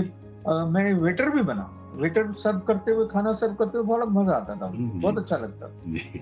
हाँ, और उसके बाद मैं जब नौकरी छोड़ दी, तो मैंने जब टेबल बुक करवाई अपने डायरेक्टर, नायडा के डायरेक्टर एक्टिंग के head of the department, director की पत्नी वगैरह 8 लोगों की टेबल बुक करवाई। तो कौन बोल रहा है? तो मैंने कहा मैं अशोक बोल रहा हूँ। क्या, तो 8 लोगों की टेबल बुक कर रहे, तो वो सरप्राइज हो गए कि ये बंदा अरे वाह! यहाँ पे काम किसी रेस्टोरेंट बर्तन साफ आज आज भी याद है मुझे कि मैंने कुछ 42 डॉलर्स जो है बच गए थे, तो मैंने टिप दे दिया था उसको मैं अफोर्ड नहीं कर सकता था लेकिन दे दिया हाँ। था चलिए रखिए जी, इसके ऊपर मुझे अनुपम खेर साहब की एक बात याद है, उनका एक शो आया था, ज़िंदगी में कुछ भी हो सकता है। तो ये कहीं न कहीं मतलब इस तरह की चीज़ें इंसान की ज़िंदगी में होती हैं, मतलब जो आदमी जहाँ काम कर रहा था, वो ही आज वहाँ पे पहुँचा है। जी। बहुत बहुत बहुत ये अरे सीरियल शायद इंडिया की बहुत कम एक्टर मुझे इतना ध्यान नहीं, लेकिन शायद कबीर बेदी हुआ करते थे, जो कि इंटरनेशनल सीरियल्स और उसमें काम किया करते थे, और I think that was your big very big achievement, ये जो सीरियल था बॉडी लाइन वाला। अब क्या है कि हमें वो करना क्या है उस समय एक्सप्लोर करना नहीं आता था जी, और एक्सप्लोर करना नहीं आता था। जब मैं इंडिया आ गया जी। तो पूरे हिंदुस्तान को पता था मैं बॉडी लाइन करके आया। हुँ, हुँ। हर जर्नलिस्ट, आज भी मेरे पास 50 मैगजीन ऐसी हैं, हुँ। मतलब आप देखिए धर्मयुग के अंदर 4 पेज का इंटरव्यू है मेरा। ओह हो! जी। धर्मयुग जैसी, हाँ। हाँ, जी, जी। 4 4 उस समय जी, 1983-84 की बात कर रहा हूं मैं। जी। उस समय 4 पेज धर्मयुग दे दे, मतलब 4 कॉलम नहीं देता था, जी, जी। 4 पेज दिए थे विद फोटोग्राफ। शो टाइम एक मैगजीन आता था, हाँ जी। उसके हाँ, उसके मतलब कवर पेज पे मेरा फोटो था, जी। The man who will be king, इस तरह के, इस तरह का मेरा मतलब इतने इंटरव्यूज छपे थे और I was like almost star, जी, जी। ऑलमोस्ट फिल्में साइन करने लगा था। जी। 4-5 फिल्में ऐसी हो गई थी मेरी एज ए मेन हीरो, और आई वाज लाइक ओके, जी। अब हो गया, शुरू हो गया। बम्बई इंडस्ट्री मेरी शुरू हो गई है, मैं बम्बई इंडस्ट्री का बंदा बन गया हूँ। जी। और I was looking very, you know, अपना घर भी खरीद रहा था मुंबई के अंदर, अच्छा। खुद का, थोड़े पैसे पास, हाँ, अपना घर भी खरीद रहा था। तो ये सारी चीजें जो हो रही थी वो तो एक बड़े कलाकार की ही उस समय इस तरह का वो चीज था। जी। ये मतलब मैगजीन्स, और अच्छा मेरे को कुछ एजेंट भी मिल गए यहाँ पे हुँ, मुंबई में, हुँ। वो काम संभाले, वो काम आएगा, तो आई वाज ऑन, उस आई वाज दौरान पटौदी देयर। फैमिली से कुछ बातचीत हुई, मिलना हुआ, ऐसा कुछ हुआ? या किसी क्रिकेटर मैं से? जब ये अपना क्या नाम है, बहुत तय हो गया था कि पटौदी साहब के साथ मेरा लंच जी। तय हो गया था। अच्छा जी। क्या नाम है, मेमन, हमारा जो जर्नलिस्ट है ना एक, अय्याज मेमन। अय्याज मेमन। मेमन, जी। उन्होंने मेरा, हाँ, वो मिड डे के लिए इंटरव्यू के लिए बुलाया था मेरे को जी, जी। टाउन में। जी। वहाँ उन्होंने लंच रखा था और हम दोनों ने बहुत देर तक बात की थी, तो मिड डे में मेरा जी। पूरा इंटरव्यू उन्होंने जी। छापा तो उन्हीं दिनों उन्होंने कहा था मैं पटौदी जी के साथ आपका लंच फिक्स करवा रहा हूँ, लेकिन ये हो नहीं पाया था। जी। लेकिन उसके बाद जब ये अपना सैफ जो है, जी। उससे जब मेरी बातचीत शुरू हो गई थी, जी। और सैफ स्टूडेंट भी था यहाँ पे, मेरे से हिंदी सीखने आता था, तब तब मैंने बताया था उनको, तो तब हमारे बीच में ये एक्सचेंज भी हुआ था जी। कि अरे वाह हुँ, हुँ। ने इफ्तिखार का रोल किया हुआ है। तो बाकी कभी ऐसी कोई जानकारी नहीं है मुझे कि मैं उस फैमिली से जी। कभी मुलाकात कर पाया। जी। हाँ, तो इस तरह से, बट वही है, हर एक चीज इज लाइक प्योरली रिटन, हुँ। एवरीथिंग स्टाइंड, जी। I believe in strongly. जी। मैंने ये सब शुरू कर दिया था, कुछ शूट भी शुरू हो गए थे, 2-3 फिल्में हो भी गई थी, और मेरा एक फॉर्चुनेट एक एक्सीडेंट हो गया, तो शायद एक एक्सीडेंट हो गया। मोटरसाइकिल से आपने मैं बताया। मोटरसाइकिल से। जी। एक्सीडेंट हो गया था और एक्सीडेंट से मेरी पैर टूट गया था और मैं ऑलमोस्ट डेथ बेड पे ओह! चला गया था। जी। तो वो 8-9 महीने 10 महीने में हॉस्पिटल में रहा और उससे वो कारण है जिससे पूरा मेरा जीवन एकदम टॉपसी-टर्वी हो गया, चेंज हो गया, जीवन नया हो गया। हुँ। मैंने डेथ को करीब से देख लिया था। उसके बाद आज भी मैं काम कर रहा हूँ। आज भी कई लोगों ने अखबारों में लिख दिया कि अशोक का पैर श्रिंक हो गया है, छोटा हो गया है, 2 इंच छोटा हो गया है, ये हो गया है, अब कभी काम नहीं कर पाएगा, अब ये नहीं हो पाएगा, वो नहीं हो पाएगा। लेकिन मैंने सब कुछ झुठलाया। मैं काम करता रहा आज तक और इतना काम किया। शुरू में तो इस तरह के पैर के साथ ही शुरू किया, जी। थोड़ा लंगड़ा रहा। फिर भी गोविंद निहलानी के साथ तमस किया और वहाँ से श्याम बेनेगल के साथ डिस्कवरी ऑफ इंडिया किया, जी। भारत किया, गीता रहस्य किया।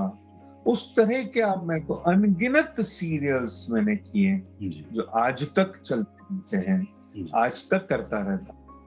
कई फिल्में हुई हैं, वो भी करता रहा। इंग्लिश फ़िल्म उसके में भी कुछ साथ-साथ किया आपने शायद, इंग्लिश फ़िल्म में भी 3-4 इंग्लिश फ़िल्में भी की। अंग्रेज़ी फ़िल्में की है मैंने। जी। और यहाँ मैं आपको एक और बता दूँ, मेरी पत्नी जो है, जी। वो है कॉस्ट्यूम डिज़ाइनर। जी। वो भी बहुत नाम है। माला डे बांथिया उनका नाम है। जी, जी। उन्होंने इंटरनेशनल करीब 7-8 10 फ़िल्में की हैं इंटरनेशनल। जी। इन कॉस्ट्यूम डिज़ाइनर और साथ ही साथ रुदाली नाम की एक फ़िल्म थी, जी। जिसमें नेशनल अवार्ड अवार्ड उनको मिला। मिला था। जी। जी। और भी कई अवार्ड हैं। इन दिनों वो सेंसर बोर्ड की मेंबर है जी। और सर में फ़िल्में देखती है। मैं भी था जी। सेंसर बोर्ड का मेंबर। जी। उसके बाद मेरी भी है। जी। तो हम दोनों ही काम करते हैं। मेरा एक बेटा है जी। जो अभी कनाडा में एस्टैब्लिश्ड है। जी। वो वहाँ पे फ़िल्म्स बनाता है, मीडिया से जुड़ा हुआ है जी। और वहीं का पिछले 3-4 सालों से। अशोक जी, फ़िल्मों की बात करें तो बहुत ही लंबी फ़हरिस्त है मेरे पास। जाने भी दे यारो, नासूर, उसके बाद बेदर्दी, रुदाली, दुश्मनी, बवंडर, द पीकॉक स्प्रिंग, बवंडर, मिशन कश्मीर, आंखें, बहुत लंबी फ़हरिस्त है। लेकिन ऐसी कोई जी। फ़िल्म की यादें जो आज भी आप हमारे दर्शकों को या हमारे श्रोताओं को बताना चाहें? उसके बाद मैं टीवी पे आऊँगा। अभी पहले थोड़ा फ़िल्मों पे बात कर लेते ये एक फ़िल्म है, वो तो है रुदाली। हैं। जी। रुदाली में एक बहुत रोल किया है मैंने जी। और साथ ही साथ मैं बैकग्राउंड में काम करता था। जी। रुदाली की बहुत अच्छी है। रुदाली क्योंकि बीइंग ए राजस्थानी, जी। राजस्थान का बैकग्राउंड और राजस्थान में सजेस्ट करने वाले भी हम ही लोग थे जी। कि इसका बैकग्राउंड राजस्थान में चला जाए तो बहुत अच्छा रहेगा। तो हुँ। रुदाली और एक फ़िल्म थी सईद मिर्ज़ा की, जी। अ, जाने भी दो यार। सलीम लंगड़े पे। सलीम लंगड़े पे मत। सलीम लंगड़े जी। वो वो कमाल की फ़िल्म थी। जी। बहुत मज़ा आया फ़िल्म करने और हम सब थिएटर के स्टूडेंट्स थे इस फ़िल्म जी। में काम करना। सर, मैं ये कह रहा था कि होता है ना कि इंस्पेक्टर का रोल है तो जगदीश राज को बुला दीजिए, वो मारवाड़ी का रोल है तो उसको बुला दीजिए, इफ्तिकार को जो भी है। लेकिन मैंने देखा कि शायद फ़िल्मों की अगर बात करें तो आप किसी पर्टिकुलर रोल में ये नहीं कि भई चलो ये रोल है तो अशोक भाटिया जी को फ़ोन कर देते हैं। तो ये कहीं न कहीं आपने जो स्टेज किया उस काफ़ी हेल्प मिली उसकी? अलग-अलग रोल जो हाँ, ये करने तो है मिले? ही। जी। हाँ, ये बहुत अच्छा है। जी। लेकिन इंडस्ट्री में एक बात है जी। कि इतना काम किया करने के बाद भी आपको एक ऐसा काम होना चाहिए जिसमें आपको पहचान मिले। पहचान। जैसे बॉडीलैंड, जी, जी। वो पहचान थी। वो पहचान वो धीरे-धीरे खत्म हो गई, वो जी। वहीं रह गई। जी। तो हमारे इंडस्ट्री में अनफॉर्च्यूनेट है जी। कि आपको एक अगर रिकॉग्निशन नहीं मिली एक, जी।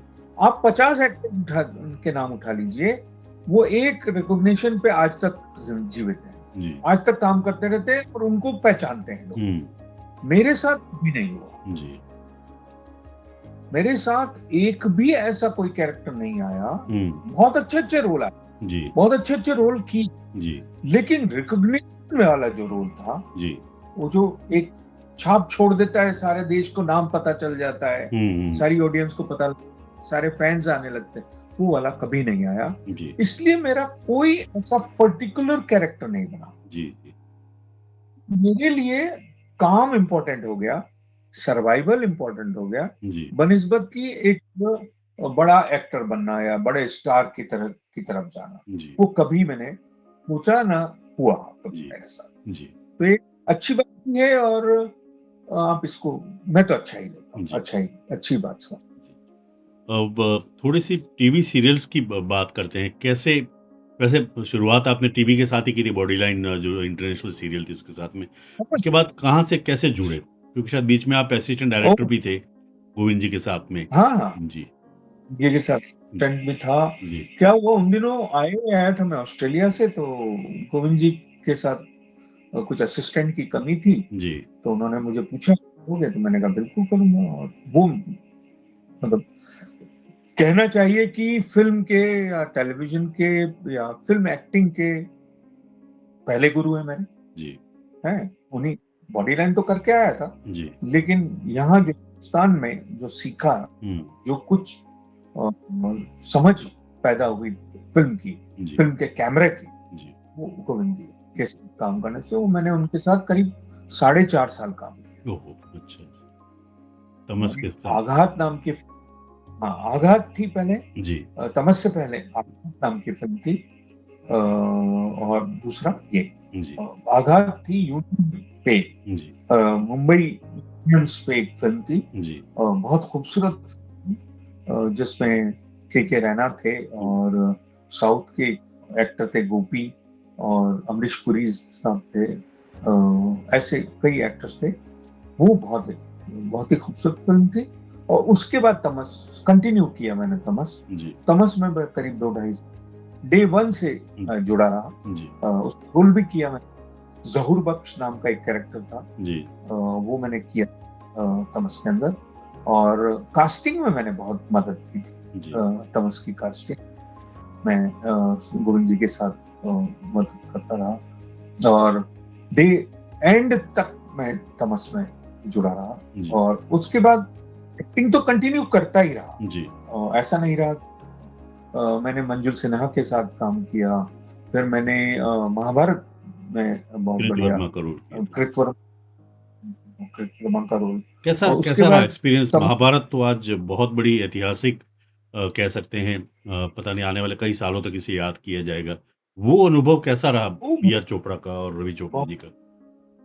बहुत अच्छा, बहुत बढ़िया, one of the best production house. जी, बहुत बढ़िया। वो कभी छोटा बड़ा एक्टर मानते ही नहीं थे। जी, वो हर एक को एक्टर मानते थे। जी, और रवि जी तो हर एक कलाकार की बहुत इज्जत करते हैं। बहुत ही और इतना जैसे एक्टर को इतना पैम्पर करते थे वो, जी, कि एक्टर निकालना उन्हें अच्छी तरह से आता था। जी, तो महाभारत ऐसी बनी है। जी, उनको हर एक्टर का पूरा चिट्ठा पता रहता था कि ये एक्टर किस ढंग का है, इसका बैकग्राउंड क्या है। जी, तो वो उस एक्टर को से निकाल लेते थे वो जी, पूरी तरह से। जी। तो बहुत अब अच्छा टीवी एक्सपीरियंस, सीरियल बहुत की बढ़िया बात एक्सपीरियंस। करूँ तो मुझे याद आता है एक शांति करके एक सीरियल आई थी जिसमें कि एक सोपेरा था, उसमें बिल्कुल, काफ़ी लंबे समय तक आपने किया।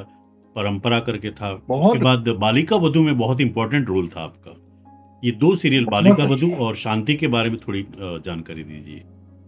शांति यूटीवी की सीरियल थी। जी, और पहली सीरियल थी जो 3 कैमरा में जी, शूट होती थी। जी, और मुझे बहुत ही खूबसूरत नेगेटिव और कॉमिक जी, कैरेक्टर दिया था। जी, और बहुत मजा आया। 2 साल तक कंटिन्यू करते रहे हम उस शांति को। और शांति का हर एक्टर अभी तक स्टैब्लिश्ड है। बहुत अच्छा काम था। बहुत फेमस सीरियल थी, बहुत चली थी, जी, और लोगों ने बहुत पसंद की थी उस सीरियल को। और साथ ही साथ बालिका वधू, जी, बालिका वधू के सरपंच का जो रोल था, जी, वो तो बहुत ही मजेदार, जी, बहुत ही एंजॉय किया।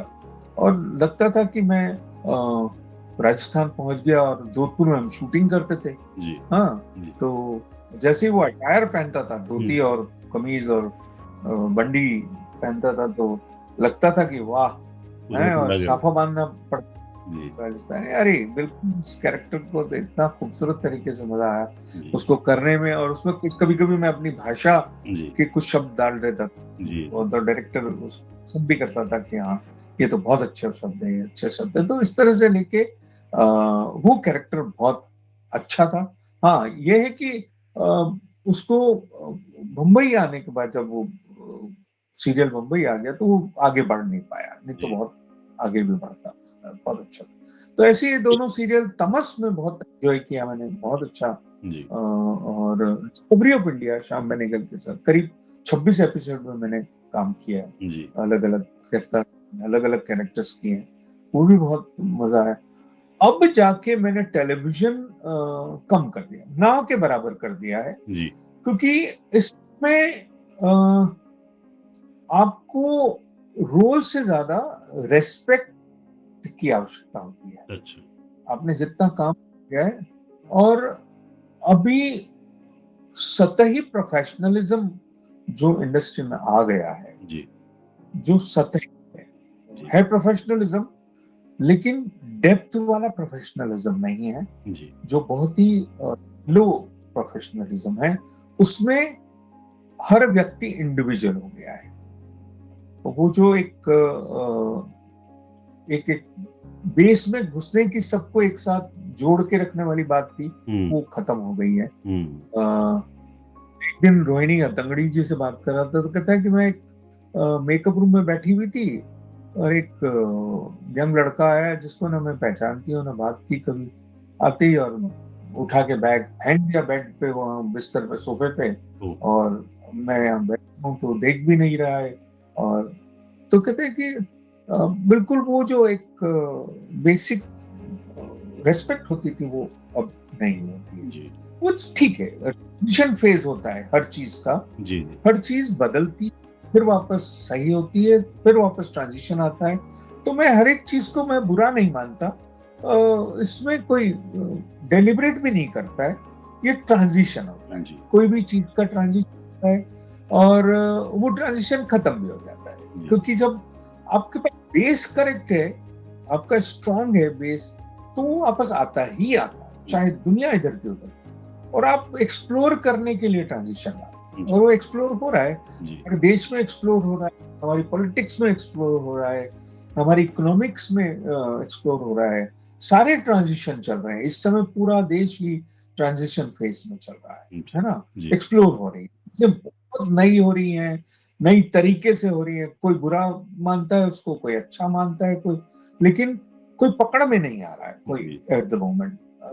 पकड़ में आएगा, तो जैसे ये ट्रांजिशन फेज खत्म हो जाएगा तो अपने आप पकड़ में आएगा। आपने तो जी, इस तरह से, हाँ, हाँ, आपने शुरुआत की तो थी अच्छा रहा। जी, थिएटर से, अब आप कंप्लीटली थिएटर की तरफ ही आए, वो चाहे मोहनजोदड़ो की बात करें, चाणक्य की बात करें या फिर बहुत सारे नाटक आपने खुद ने भी जलियांवाला बाग जो कि बहुत बड़ा जब हिट माना जाता है आपका। ये वापस इसमें आने के क्या बहुत, कुछ कारण रहे? थिएटर में? मैंने थिएटर नहीं छोड़ना। जी, जी, जी, कारण क्या, हुँ, कारण तो थिएटर से जो जो लगाव है, मतलब मैं अभी भी जी, जी, थिएटर को ही अब सबसे बड़ा प्यार मानता हूँ, हुँ, सबसे बड़ा काम मानता हूँ, जी, क्योंकि बाकी तो मेरा सर्वाइवल जी, है ना, और मुझे सबसे ज्यादा थिएटर ही आता है, जी, जी, थिएटर ही आता है, और थिएटर ही सबसे ज्यादा, तो मैं थिएटर कैसे छोड़ सकता हूँ? जी, जी, थिएटर की मैं कितनी भी फिल्में कर लूं, चाहे कितना भी बड़ा स्टार बन जाऊं, जी, मैं थिएटर कभी नहीं छोड़, जी, और थिएटर करता रहूंगा। अभी मेरा एक बहुत बढ़िया नाटक है जो मैंने किया है, महापरमवीर चक्र, अच्छा, जो राजस्थान के 6 परमवीर चक्र विजेता और महावीर चक्र विजेताओं की कहानी है। अच्छा, वो एक बहुत ही अलग तरीके से मैंने उस नाटक को किया है, जिसमें कारगिल युद्ध भी है, जी, इंडो भी है, इंडो चाइना भी है। जी, तो वो नाटक एक है।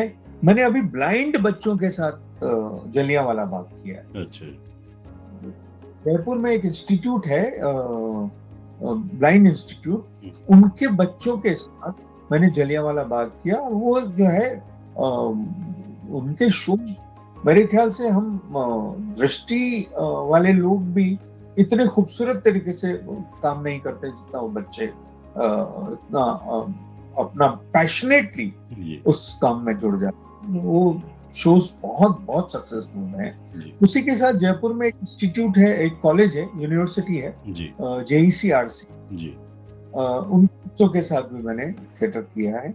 उनके साथ भी जलियांवाला बाग ही परफॉर्म किया मैंने उनके साथ। तो ले दे के थिएटर तो कंटिन्यू रहेगा। जी, और अभी कोशिश में हूँ कि कोई एक बहुत बढ़िया थिएटर वर्कशॉप जी, उदयपुर में जी, शुरू करूँ।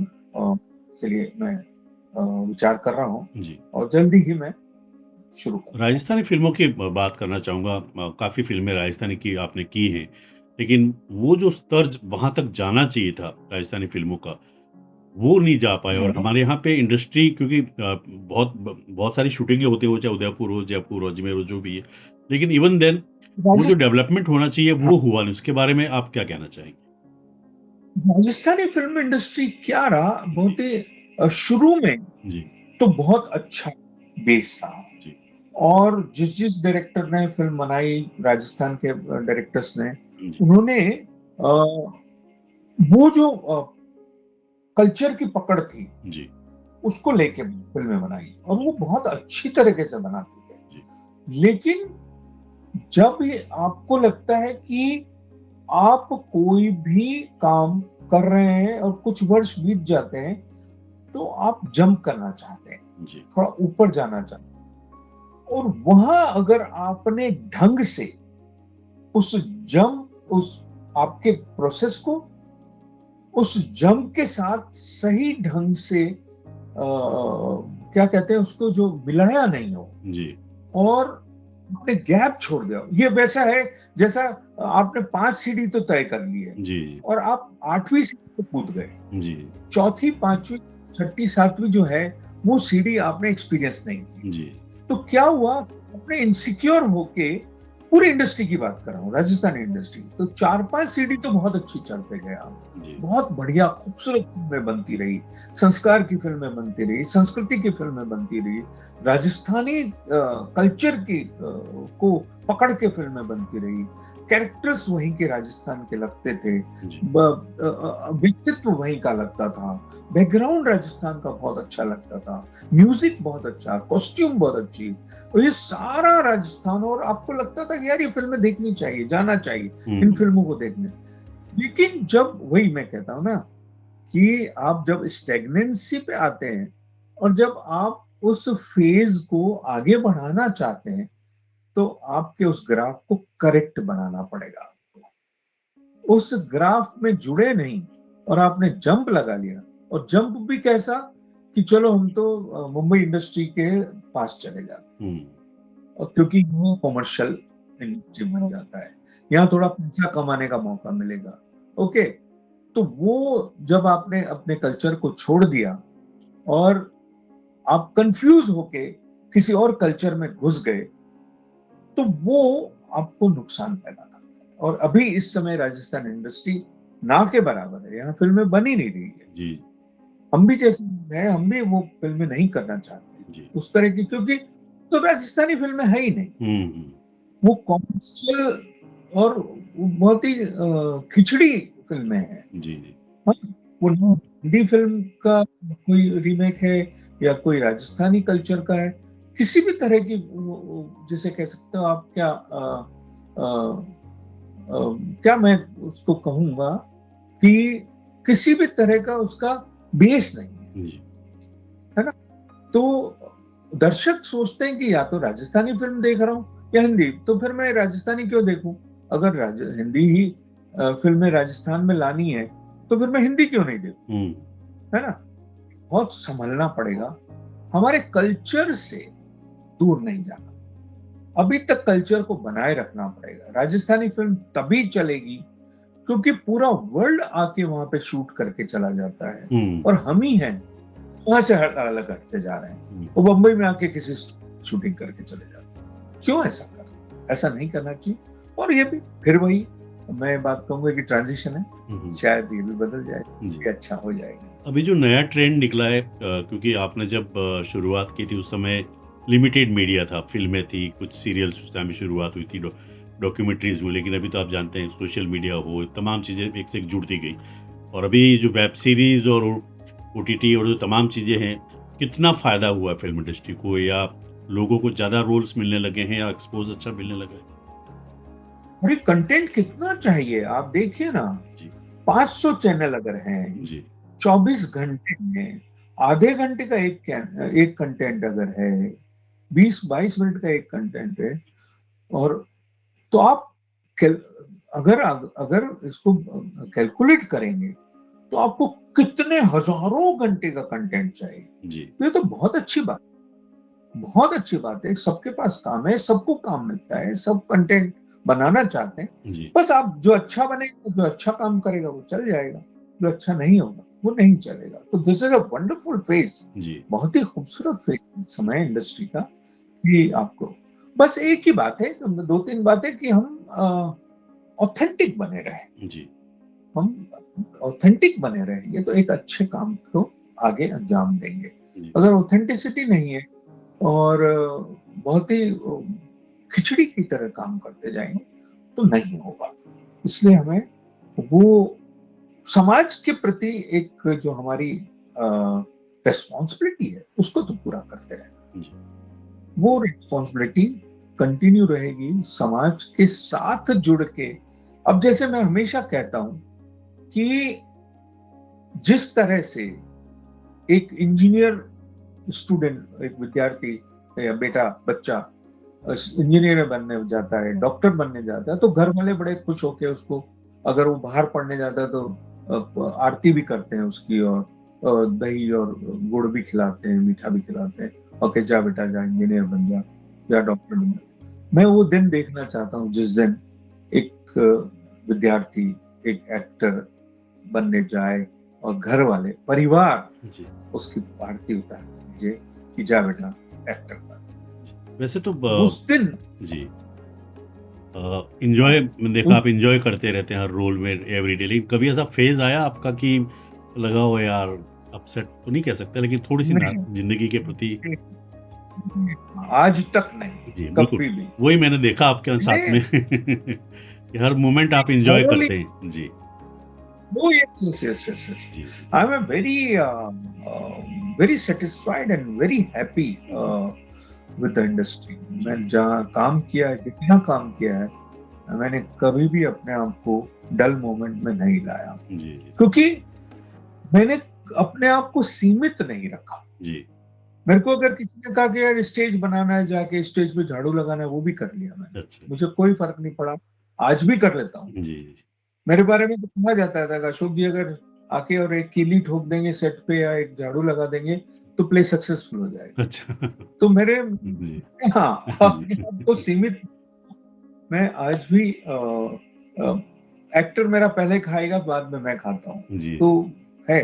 जी, मैं चाय नहीं पीऊंगा, कोई बात नहीं, लेकिन एक्टर पहले पिएगा। जी, मैं इज्जत बहुत करता हूँ, जी, रिस्पेक्ट करता हूँ, मैं अपने पूरे ग्रुप की रिस्पेक्ट बहुत करता हूँ। जी, और तो जो खाली अच्छा पैसा कमाने के लिए तो करता नहीं हूँ मैं, बरोबर। है ना? जी, वैसे ऐसा नहीं होता है, जी, पैसा नहीं होता है। तो मैं जो भी अपने काम खर्चे चलाता हूँ वो फ़िल्म इंडस्ट्री से जो काम करता है उसी से चलता है। जी, बाकी तो ये तो चैरिटी है एक तरह जी, से थिएटर करना। जी, थिएटर को अगर आपने शिद्दत के साथ किया जी, तो वो आपके जीवन में ग्रोथ ही देगा, जी, कभी भी आपको नीचा नहीं दिखाएगा। और वो मैं करता रहूँगा और आज भी करता हूँ। तो ये चाह रहा हूँ मैं कि परिवार और जुड़ जाए। जी, परिवार की तरफ से इस, जैसे मराठी इंडस्ट्री में है, जी, बंगाली इंडस्ट्री में है, गुजराती इंडस्ट्री में भी थोड़ा है, लेकिन हिंदी थिएटर के अंदर हुँ, आज भी नहीं है।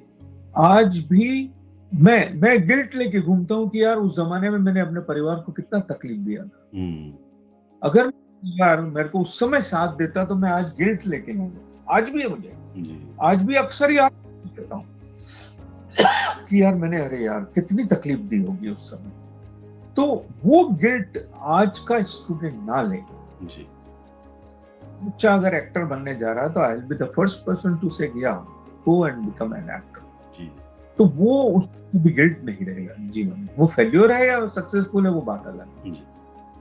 तो इसलिए मुझे लगता है कि हमें इस तरह के माहौल पैदा करना पड़ेगा। एक कला का, अगर उसके अंदर कला का बीज है जी, तो उसको पनपाने के में सींचना पड़ेगा। जी।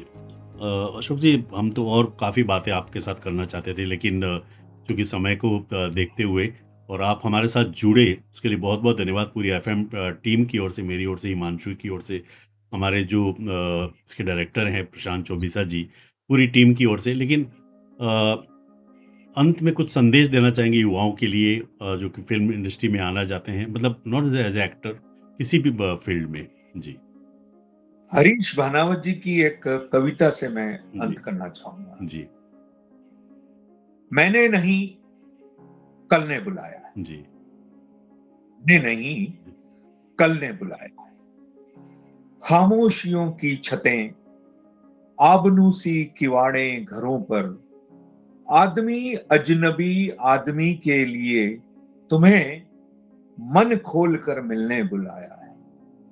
मैंने नहीं, कल ने बुलाया है। सीटियों से सांस भरकर भागते बाजार मीलों दफ्तरों को रात के मुर्दे, देखती ठंडी पुतलियां, आदमी आदमी में दीवार है, तुम्हें छैनियां लेकर बुलाया है।